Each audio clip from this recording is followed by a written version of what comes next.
Bienvenidos amigos, esto es Capacitación Humana y su programa Escuela para Padres y Madres. El tema de hoy es la violencia intrafamiliar. Primero definamos entonces lo que es violencia y la familia. Violencia es una respuesta o acción donde se deteriora y agrede de cualquier forma a otro ser. Familia es un sistema complejo en que sus integrantes desempeñan distintos roles y se interrelacionan para llevar a cabo una serie de funciones. Y entonces, ¿qué entendemos por violencia intrafamiliar? Acción u omisión realizada por un miembro sobre otro del mismo grupo familiar que cause dolor o sufrimiento físico y o psicológico.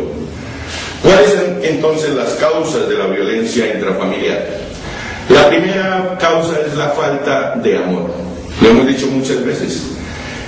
Nos cuesta mucho decirle a las demás personas que las amamos, a nuestra esposa, a nuestros hijos, y no solo decírselo, sino hacérselo sentir a través de nuestro comportamiento, de nuestra atención, del manejo de nuestra ternura. Y esa ausencia de amor, pues va a llevarnos también a situaciones de violencia. El otro elemento es la falta de respeto. No nos respetamos. Lo hemos dicho más de una vez. Tal vez la persona que más nos ha agredido a nosotros es nuestro propio padre, nuestro propio hijo, nuestra propia esposa, nuestro propio esposo. No nos respetamos dentro de la familia. El otro elemento es la falta de tiempo. Todos vivimos ocupados. No tenemos tiempo para conversar, para interesarnos el uno por el otro, de sus proyectos, de sus avances, de sus éxitos. Y el otro elemento, la otra causa, es la falta de interés. Para nosotros a veces es más importante el trabajo, más importante los amigos, más importante el dinero, más importante el qué dirán los demás que nuestra propia familia, que nuestros propios hijos. Y finalmente eso, vuelvo y repito, nos va llevando a situaciones de violencia intrafamiliar. Algunas características de la violencia intrafamiliar, una de ellas pues son los factores históricos.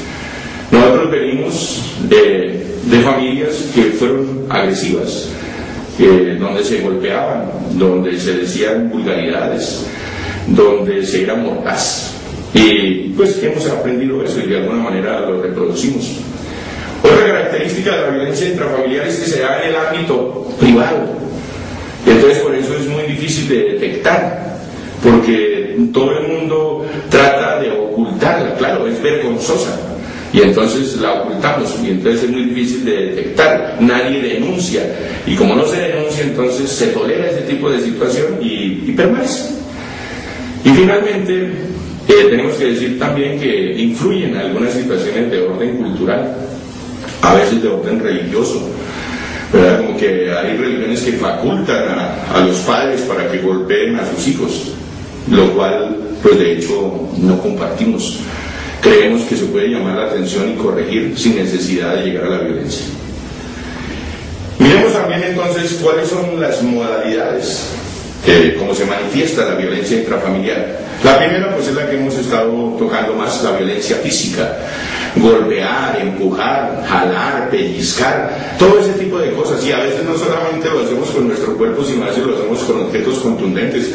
Tenemos que ver en la televisión a la señora que le quemó las manos a su hijo con una cuchara, o a la otra señora que amarró a su hijo en una cama, o la que le pegó con el cable de la plancha, cosas de ese tipo, ¿verdad? Eso es violencia física, es un delito además. La siguiente es el maltrato psicológico. Y el maltrato psicológico no son solamente las vulgaridades, las groserías, sino también el sarcasmo, la burla, cuando nos burlamos de nuestros hijos, cuando somos sarcásticos, ¿verdad? Cuando los hacemos sentir mal, cuando les dañamos su autoestima, eso es maltrato psicológico.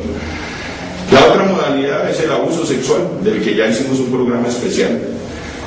Hay personas que llegan a eso, ¿verdad?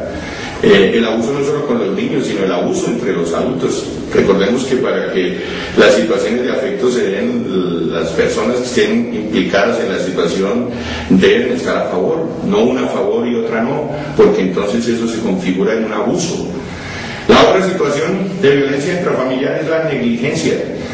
Los padres que no le dan a sus hijos con lo que están comprometidos, los alimentos, el vestuario, un lugar donde vivir digno. No los atienden médicamente, no los llevan cuando están enfermos a un especialista, no están pendientes de sus estudios. Ya lo dijimos, la educación fundamentalmente es una responsabilidad de la familia. Cuando eso no ocurre, estamos frente a una situación de negligencia, y la negligencia es violencia. Y finalmente, el abuso económico es otra modalidad. Colocar a nuestros hijos a trabajar cuando todavía son menores de edad, cuando deberían estar estudiando o en etapas de formación, entonces los mandamos a trabajar con la idea de que tienen que colaborar económicamente, cuando básicamente esa es la responsabilidad de los adultos, ¿verdad? A los muchachos ni responsabilidades económicas ni responsabilidades sociales que todavía no puedan tener ellos. Hay niños cuidando niños, hay niños responsables de otros niños. Entonces, cuidado, porque eso también es una situación de violencia. ¿Cuáles son los factores que más se presentan en la violencia? Los problemas con la comunicación, las diferencias generacionales, entender que definitivamente una cosa es un adulto y otra cosa es un adolescente, que son personas diferentes, que tienen experiencias diferentes, que el adolescente está en proceso de formación, que el adulto se supone que es una persona que tiene experiencia y que la quiere compartir y lo hace de la mejor manera. No son iguales. Siempre habrán algunos roces y tendremos que aprender a manejarlos. De eso se trata. Los muchachos siempre van a decir: mi papá es un poco cansón, mi papá molesta mucho, pero de alguna manera, en algunos casos, ese es el trabajo de ser papá, estar recordando algunas cosas, y de ser mamá, responsabilizar a sus hijos, estarles creando conciencia de tipo social, enseñarles a que se cuiden a sí mismos. Yo no me puedo comportar de la misma manera irresponsable como a veces lo puede hacer mi hijo, porque ese no es mi papel. Entonces hay que tener en cuenta esas diferencias generacionales y aprender a tratarlas de la mejor manera sin tener que llegar a la violencia. Podemos contradecir, podemos discutir, pero con altura y con dignidad.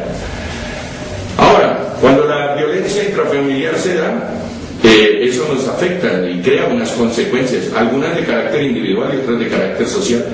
¿Cuáles son las consecuencias de carácter individual? El deterioro de la persona, el miedo, el resentimiento. Las personas pueden llegar incluso a caer en la drogadicción, en la prostitución, en la intolerancia. Muchos de los pandilleros que andan por ahí agrediendo a la gente son muchachos que vienen de familias donde se da la violencia intrafamiliar.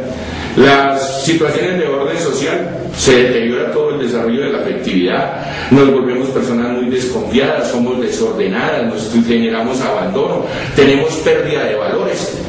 La violencia empieza desde incipiente, desde cuando nos comenzamos a echar vainas hasta cuando se vuelve funcional, o sea que es una violencia de todo el tiempo, ¿verdad? De tirarnos las cosas, de contestarnos mal, hasta la disfuncionalidad, hasta cuando ya sabemos que no podemos convivir, hasta el grave daño, cuando ya finalmente nos agredimos y llegamos a las demandas, y finalmente todo eso se vuelve reactivo porque todos los muchachos vuelven otra vez a retomar. Señores, esto es todo por hoy. Recuerden, si se quieren comunicar con nosotros, www.guillermorodriguez.es.tl o a nuestro email capacitacionhumana226@hotmail.com. Hasta otra oportunidad, amigos, y sean felices.